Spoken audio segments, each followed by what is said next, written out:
I was so excited because I had this great intro planned, and they are scheduled to play 5 minutes now from now. And so I was gonna start recording in like 30 seconds. And like, all right, guys, in 5 minutes we got this awesome game between these two guys. It's the first advanced game of the season. I'm very excited. And then they, start playing early. And right from the nicknames, I see that Triangles is continuing his LARP as obsessed with low kicks, which is a Gen 9 Pokemon for those of you who watch my channel who don't keep up with the newer generations. Anyway, let me take my gum out of my head, as my buddy used to say. And yeah, I'm sure there's going to be a bathroom break in this because I've been drinking a lot of tea. Number one, because I love tea. Number two, because it's really cold outside. So much so that it feels like Elite Four Glacia is posted up outside my window. And also in the metaphorical sense, because you would not believe what's been happening to my friend lately. I mean, it's just outrageous. She's always got some good stories, but I mean, it's really, new year, new drama. Anyway, I am also on a quest to take it easy, to cut loose. And that means not over-analyzing, or not rush, in this sense anyway, not rushing to over-analyze the battle as it's happening, because I hate live analysis, because there's so much to explain, so much possibility, and you can't pause it and just go on forever. So it winds up being very surface level, like, oh, well, T-Tar switches in on the rapid spin, so that's good for Rob. Anyway. That T-Tar is obviously threatening a fire move, and Focus Punch makes it a lot less likely that it does have one. Yeah, that did a lot to Swampert. That's a physical T-Tar. Not to say that it, is completely unfeasible for a physical T-Tar to have Fire Blast. I think it's a pretty cool idea, but it's going to be really tough to make work in practice. So he scared out the Fori with the thought of a fire move, which makes sense because Pursuit T-Tar is very common alongside Skarmory, and he got a nice Focus Punch off on the Swampert. But now he's chased out, and Rob makes a great move there, going for Roar. Roar is such an underrated move on Swampert, I swear. Like, it gets used now more than it used to, but it always feels underappreciated. It's so excellent. Not just, oh, I was hoping for another one there. Anyway, so the Roar there was really good, not just to, rack up Spikes damage potentially on the T-Tar, but also to gain more leftovers on the Swampert, and potentially reveal more Pokemon on Triangles' team, so he knows what he's up against.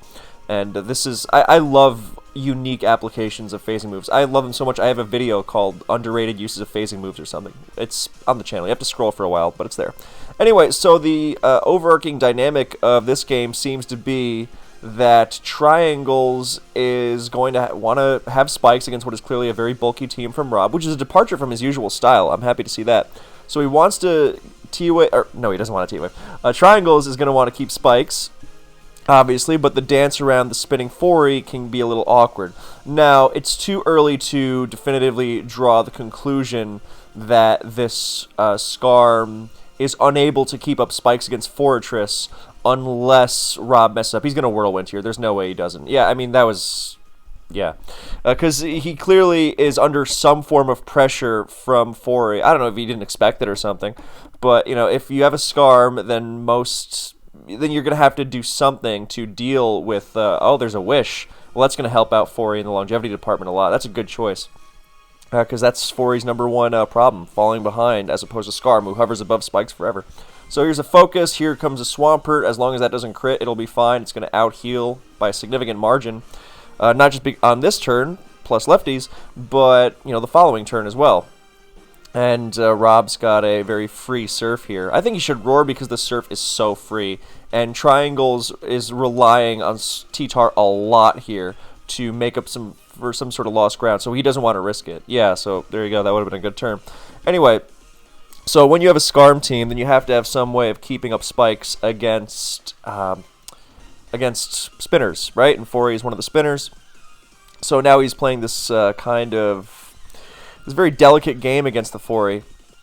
Because if you have Drill Peck with Skarm, then over the course of a longer game, you can do it. Wish Blissey makes it tougher, but you can do it. You can wear the Fori down eventually, so that it cannot spin on you forever.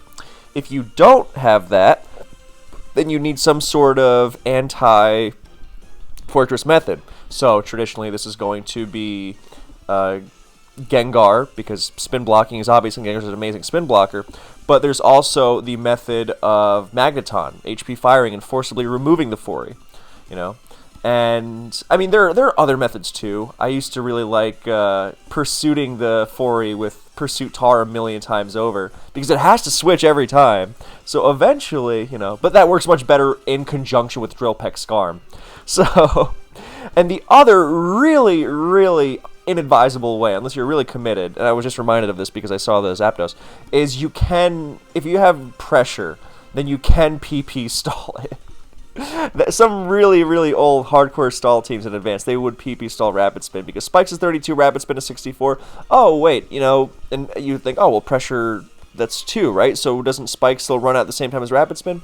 Well, that's why you also have Protect or something else to... Yeah, that one's inadvisable, though. I forget exactly what the structure of those were.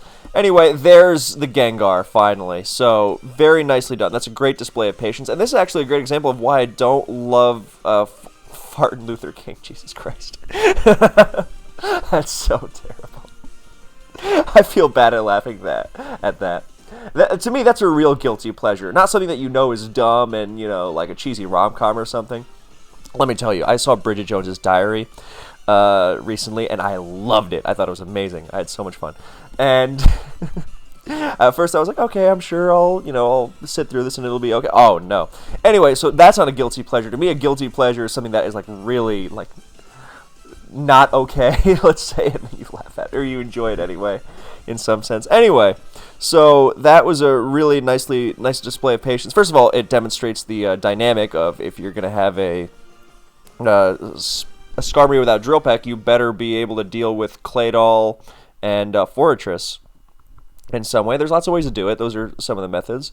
But, yeah, Gengar is the most, you know, traditional of all of them.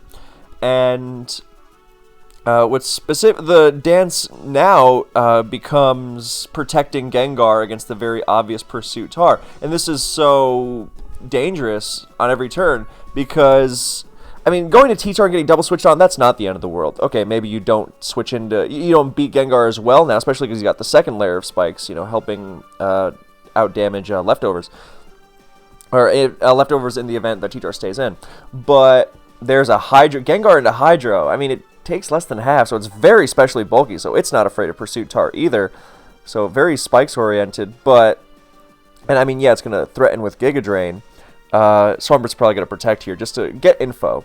Oh, no, just go right to Zapdos on the Wisp. Yeah, Wisp is a great move because either protect or switch there. And Will-O-Wisp reveals the least because you know that Wisp is coming. So, Spadev Zapdos, bulky team, cool, yeah. And now Blissey's going to come in. Zapdos is going to have to rest at some point. Oh, it's going to... Oh, wait, no, what am I talking about? Oh, it hidden power... Well, I guess the fact that it hidden powered earlier... should have tipped me off. Maybe it's not a rest Zapdos, but rest hidden power Zapdos is, you know, while it's a relic from the past, it's not completely gone. Anyway, so the trade-offs here are that Zapdos is burned, might not have rest, unless there's like an aromatherapy Blissey in the back, which is very possible for sure. But so even if that is the case, then now. Well, Swampert's going to get hit hard with the Focus Punch. But the point is that even if Zapdos doesn't rest, then, yeah, trade-off is going to be nasty in that it's going to be worn down very badly. But T-Tar is in against Blissey now with 2 layers of spikes up, making Swampert a lot less comfortable at switching in. But then again, you know, the Surf is also not something Triangles is loving to switch into. I mean, I don't think he has a Blissey because otherwise it would come into this defensive Swampert. So... And that makes me think, you know, if Zapdos is the best Pokemon to take that Will-O-Wisp, I don't know about that. Because, I mean, yeah, Blissey doesn't like switching in Spike, Sand, whatever, but you also have to use it against one of the things it's supposed to take on, i.e. Gengar.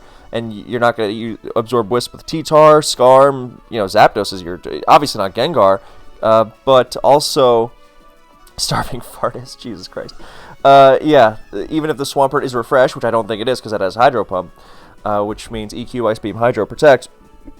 Then, yeah, I don't know. If it's... Maybe his last is like a Celebi, an offensive Calm Mind Celebi wants to preserve it for a sweep late in the game.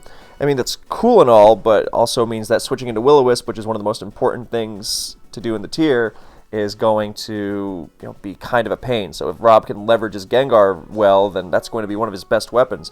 In comes Blissey trying to heal up on a full para. That's That's what the T-Wave is for. I just noticed that the Blissey is T-Wave and Wish. That's very rare. I mean, with Pursuit Tar, I guess it makes sense that you don't need Ice Beam. I still think you like it, because you don't want to be helpless against Dugtrio, and you like being, I guess, T-Wave OHKO's Mence in a sense, but you don't want to be completely helpless against Gengar, you know, because the whole dynamic of this game is the 4E Pursuit Tar versus Gengar trick, and there's the third layer, which, Yeah, and, I mean, the Gengar switches in, well, okay, Gengar, if it has Taunt, then it beats Blissey decidedly one-on-one. Otherwise, it just gets T-Waved and ruined. So, in comes a Wish, and that's a perfect whirlwind for Rob, because here he can... Well, does he go to T-Tar? I mean, the idea is that if you spin into Gengar, then at least you get your 4E back up to full. And, look, all I'm saying is... Skarm is parried and at half health, little less, and the 4E getting the spin off and going back to full, that is going to be devastating. I mean, not impossible. Skarm is going to get more opportunities to spike, but oh man, this is a big turn. And yeah, the whole reason why this situation is so precarious is if you've got that 4E versus Gengar situation, you can't just freely go, oh, I'm going to spin as Gengar switches in, because yeah, T-Tar can heal off some spikes damage it takes on an errant double switch, but if 4E gets burned, I mean, that's it. Then Skarm just dominates it, and the whole point of using 4E to try and outlast Skarm is, you know, defeated.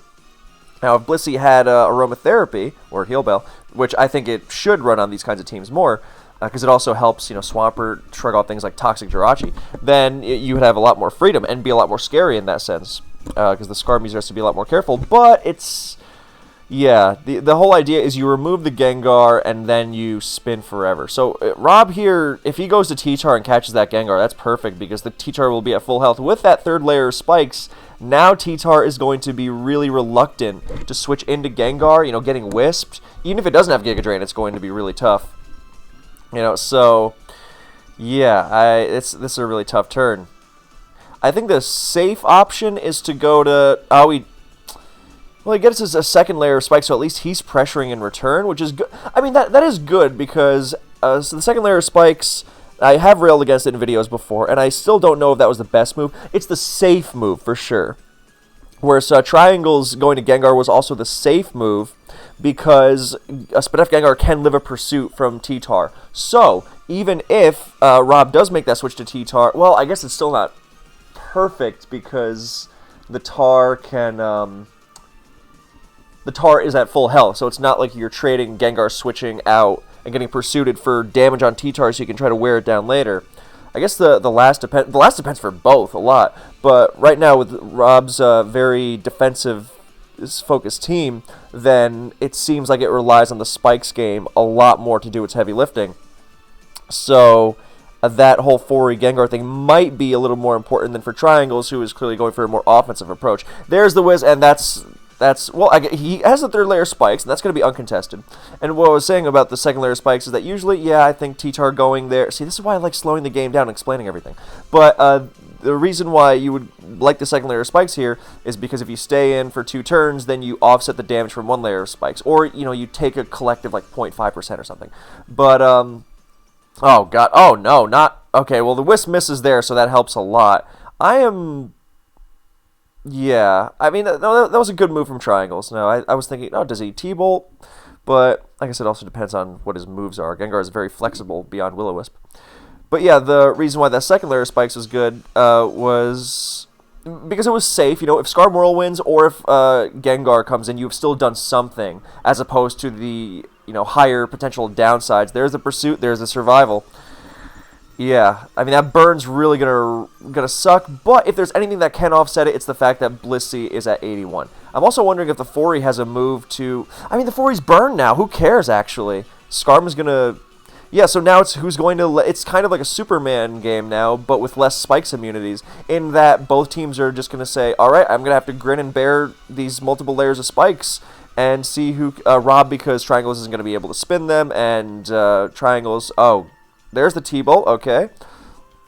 Wanting to... Yeah, so Zapdos coming in there. That was a good move. There's T-Tar in the soft boil. And yeah, the second layer of spikes out damaging the, God, I keep wanting to come back to that point. Out damaging the, leftovers over 2 turns is big because of how scary this T-Tar is, especially with multiple layers of spikes. And the third layer obviously makes that go even more intense. So Blissey trying to avoid a focus punch, and there's another nasty piece of luck in dodging that slide. And the Seismitoss wearing it down. And is this going to flinch?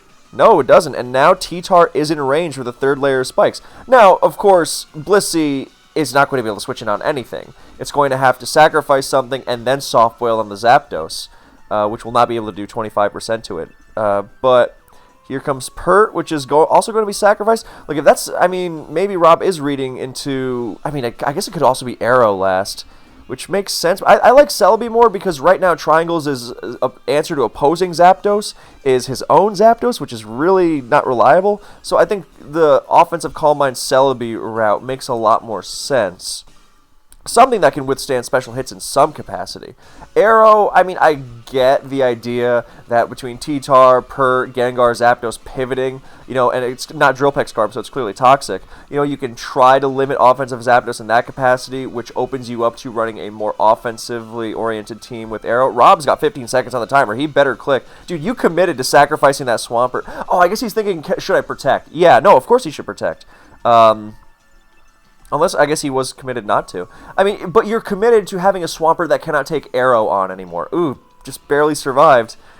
Yeah, T-Tar healed out of Spike's range there, but he's like, I'm going to sacrifice my T-Tar, and now the Swampert is dead to Spikes. Which can also be used to Rob's advantage, potentially, because it cuts off a setup turn. But, yeah, that's, I don't think he's going to want to switch. Because if this Giga Drains into T-Tar, yeah, no, absolutely not. So now Swampert goes down, and now Rob's going to pick up another KO with T-Tar. And the only way, I mean, unless Giga Drain heals him out of Pursuit. Actually, Giga Drain, I don't think it's going to do enough damage, honestly. And that Wisp Miss, kind of brutal here. Yeah. That's, or not kinda. It's terrible. Yeah, Giga Drain. Well, it's not going to 2 a KO, so it's less of an issue. And I think with Sand... Oh, he goes for Crunch. Nice move from Rob. Yeah, God. Very precarious position here. Yeah, so I get the idea that, if you think you can pivot around opposing Zapdos well enough, then you want the more offensive option of Arrow last. But I don't know. I think Celebi makes a lot more sense. And, to Triangle's credit, I mean, he has played in a way that Celebi can win. I mean, it depends a lot on what Rob's last is, whether it's Dugtrio, an Arrow of his own, Mixments is possible there, Moltres is... Oh, and look, there's... I'm Chuck Bass. Nice. Very nice. I got roped into watching, 3.5 seasons of Gossip Girl in, 2 days several years ago. Yeah, it happened exactly the way you think it did. Anyway... So Chuck Bass is going to take out T-Tar there. I'm choosing to imagine that T-Tar is Dan because he's the poor character who lives in a penthouse, if I remember right. Or not a penthouse necessarily, but actually I think it might have been. But yeah, his dad is this poor rock star. And anyway, yeah, I remember thinking, oh, this is... Oh, well, now he can preserve his spikes with a flinch, but he does not get it. However, I mean, it depends on... Blissey, now Blissey's going to die, Gengar's going to die, so what's that last? If it's Zapdos or Mixments, then I think Triangle still kind of has it. Yeah. At least he's not dealing with spikes, but it looks like, barring shenanigans of accuracy, this is going to be it. Because I think if Rob had a better answer than Gengar or Blissey, he would have sent it in by now. Oh, but there's Blissey. He's going to hope for a miss in T-Wave, so it looks like... That's it. The thing is that Triangles has to go for it. I mean, 90% accuracy. Come on, you can't play afraid of that. But it's more that... Oh, wow, it did live. I underestimated that a lot. How much was Rock Slide doing from T-Tar? I felt like it would be... I know T-Tar's much higher attack stat, than Arrow, but Arrow's banded, so I don't know. Focus Punch was doing... Well, Focus Punch out damages... Oh, that's on Swampert. What am I looking at in the log? That Rock Slide against Bliss did 41. Wow. You know, it's always the case that things never hit as hard in advance as you think they're gonna. Because that Rock Slide did 41, which is exactly how much T-Tar's Rock Slide did. Wow, that is... I mean, I don't know what the roll was there, but... Yeah, you had to go for... Well, I don't know if... Well, if it killed, you had to go for it. Obviously, because of you can't be afraid of the accuracy. If it didn't, then I guess it's more... It's different. But, like, look at his team. Swampert is not going to beat this Blissey one-on-one. Zapdos obviously doesn't. Skarm will get a layer, but Blissey's going to get back up to full health, so it's... So, yeah, Blissey is the... Well, I mean, Arrow's out of commission now. It's Parrot. It's done. Not that... Well, the thing is that it could still do something. It's not going to be Blissey one-on-one, but... You know, it could still withstand a hit from Gengar and take it out, and Blissey wouldn't want to switch in. Well, maybe wouldn't want to switch in. Well, he's getting the layers up again. He'll get 3, barring a full para. And then, but then what does he do? He goes to... Actually, no, I think he has to Whirlwind here, or Roar, whatever. He has to Roar here and try to force some sort of pressure with Pert? Nope, he's gonna... I guess he's gonna try and 1v1 it with Pert. Yeah, with the and hope that the 3 layers will let Zapdos or Arrow take it out. But yeah, I don't know. I think yeah, I don't know. I think this definitely could have been avoided in some way. Yeah, I think the Moltres last is looking likelier and likelier. Yeah. Yeah, I don't know. Triangle's team is very, very dangerous offensively. But I think the inability to withstand Will-O-Wisp at all really, really hurts it. And, you know, the special attackers as well. But if it was that offensive Calm Mind Celebi, I guess he would have had to contend with the Moltres of it all. But there's Gar on the Protect. Nice move from Rob. Not risking EQ, doing anything stupid. And because Blissey's going to heal on Zapdos, going to heal on the Parrot Arrow, it's fine. And, yeah, so he's going to Wisp. If that Pert gets burned, I mean, that's the game. So now he has to pivot to... I was going to say pivot to Arrow on Will-O-Wisp and scare the Gengar out. Because this just sacrifices Zapdos. Not that Zapdos is going to be super useful, but... Because now it just Ice Punches, right? Unless you're gambling on no Ice Punch. And then this does what? This, even if he doesn't have Ice Punch, he switches to Blissey and you BP out to Pert, and that doesn't do anything. It's same position as it was before, but Pert's taking more Spikes damage. I mean, so is Blissey, obviously, and it doesn't heal it off in Sand, but it's still not the matchup you want. And, yeah, and if it doesn't have Ice Punch, which is, I don't know how you can... I don't know, I think you just have to use... I guess if you are expecting Moltres last, then you want Arrow to be healthy enough to take a hit from it. But I don't know how you avoid... And you just pray for no Ice Punch in that case, I guess.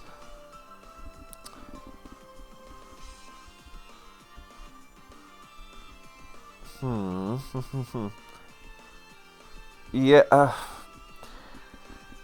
I guess in that case you baton pass. Oh no. Yeah, I mean you BP because you're not expecting that actually. Yeah, no, I see why Triangle's made that move, and that was a very heads-up play from Rob. I like that from him because if the Gengar has Ice Punch, then you're just conceding, right? Or you know, you just you think you are anyway. And if the Gengar does not have Ice Punch, then it's going to switch to Blissey, and that's how. And so you want to BP on the Blissey, so you continue your, you know, Swampert 1v1ing it Gambit. So, yeah, no, I see the move, and that was very, very heads up by Rob. I really like that from him. That was very aware. Anyway, so now Arrow comes in, and I think he's just calking T-Bolt into HP Grass, which surely will kill. But and there's a full para, so there it goes. I mean, maybe it's not Moltres, maybe it's Charizard. Yeah. I think Moltres is a Wisp.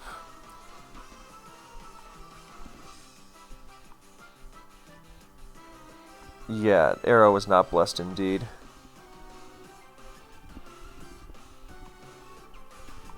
Even though I don't think that full para mattered. I think the earlier stuff definitely did. With the Wisp miss and the... what was the other thing? I mean, there was a Rock Slide miss on Blissey that was pretty nasty with T-Tar. Yeah, those were pretty big. I don't know how the Rock Slide miss on Blissey. I don't know how much that one wound up mattering. And I mean, that one was not insignificant to be sure. But I think the Wisp miss against the I mean, I guess, the number crunchers would say, well, the Wisp hit 40, so, one of two Wisps. Yeah. Yeah, and then the arrow did not get its flinch/roll to KO the Bliss later on. Yeah, so he sacks that. I don't know. Don't you go right to Swampert there? Still have the I mean, I know this is splitting hairs, obviously, but, why not? And hope for a Wisp miss while... Oh, well, it misses there on the protect. And it misses again. And does Hydro hit? It doesn't KO, though. Doesn't even bring it into sand. So he has 2 chances. Yeah, and I mean, if the last is HP Grass Moltres, then it's going to win anyway. Or Salamence, for that matter. D-Bond! Nice! Nice, yeah. So...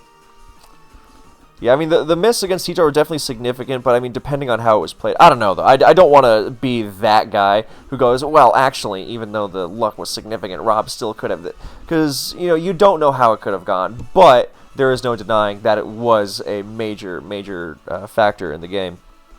I don't know to what extent. Like, I don't want to put a percentage on it, but yeah, that's...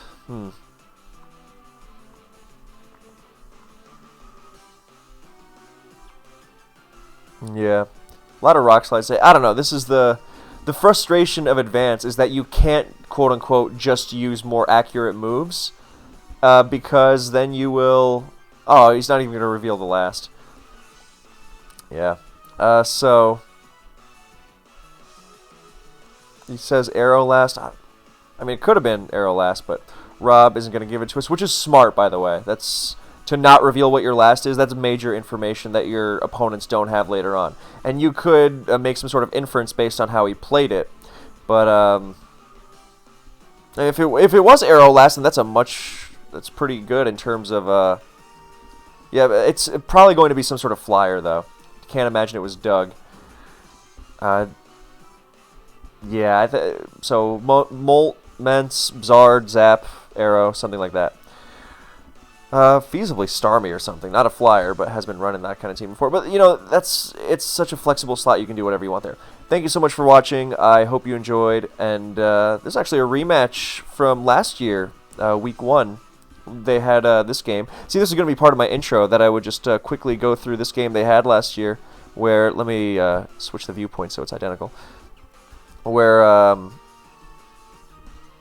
yeah, Triangles wound up winning with this unusual Smeargle offense team. And Rob had this turn where he let his Swampert go pretty unnecessarily to an HP Grass Gengar he didn't expect on a Smeargle offense team, which was a pretty big blunder. So I imagine that he was pretty motivated to get back in this one. I think he played really well. I think it was a very difficult matchup to navigate. Not a difficult matchup in the sense that he was disadvantaged. I just mean that there was a lot to think about. It wasn't something that you were going to reliably win through autopilot. So, yeah, I wanted to showcase this game and the intro because it has DD and Dursalic T-Tar, which is also very cool.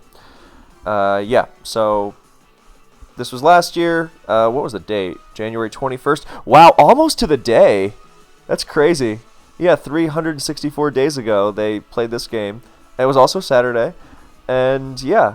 All right, so that's basically it. So thank you so much for watching, Poor Chuck Bass, and I hope you enjoyed. And I will see you in the next one.